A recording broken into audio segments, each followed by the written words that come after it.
వెళ్ళిపోతుంటే నా కబాలన కాళ్ళ మీద పడి ఒకే ఒక్క క్షణం మీతో మాట్లాడచ్చా అన్నాడు. నాకు అతని ముఖం చూసి అతను ఏదో చాలా ఉత్కంఠతో ఉన్నాడని, ఏం కావాలన్నాను.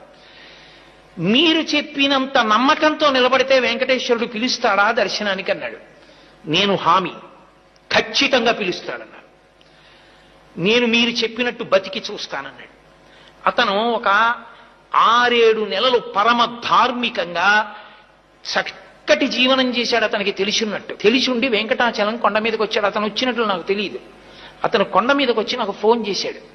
ఏమని ఫోన్ చేశాడంటే, నేను కొండ మీదకి వచ్చాను, మహాలఘు దర్శనం జరుగుతోంది, నిన్ను నమ్మి ధర్మాన్ని పట్టుకున్నాను, గురువుగారు చెప్పారు ధర్మం పట్టుకుంటే నువ్వు దగ్గరికి తీసుకుంటా ఉన్నారు, నన్ను కూడా తోసేస్తారా, నన్ను దగ్గరికి రానివ్వవా, నువ్వు నన్ను దగ్గరికి రానివ్వకపోతే ఇక నా శేష జీవితంలో ధర్మం పట్టుకోను, నువ్వు